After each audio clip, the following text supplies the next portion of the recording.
நாளை ஒரு காலம் வரும், அப்பொழுது ஒரு ஆண் தன்னுடைய மனைவி கையாலையும் தன்னுடைய அத்தா அம்மா கையாலையும் தன்னுடைய பிள்ளைகள் கையாலையும் அவன் அழிந்து போவான் என்பதாக நபிகள் நாயகம் ஸல்லல்லாஹு அலைஹி வஸல்லம் அவர் சொன்னாங்க. எந்த காரணத்தினால இந்த ஆண் அழிந்து போவான்னு சொன்னாங்க தெரியுமா?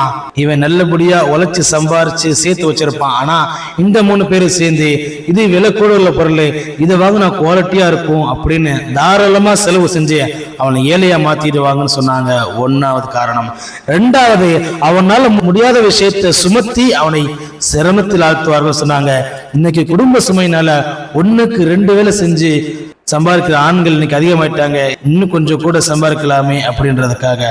3வது, இதையெல்லாம் பத்தாதுன்னு அவனை கடனுக்கு மேல கடனாளி ஆக்கி அதை கட்டுறதுக்குள்ள இந்த ஆண் ஒளிஞ்சு தொலைஞ்சு போயிடுவான்.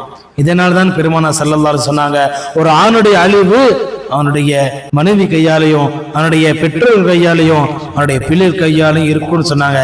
இது உண்மைனா அவனுடைய சேனலை சப்ஸ்கிரைப் செய்து லைக் செய்து உங்களுடைய நண்பர்களுக்கும் ஷேர் செய்யுங்கள்.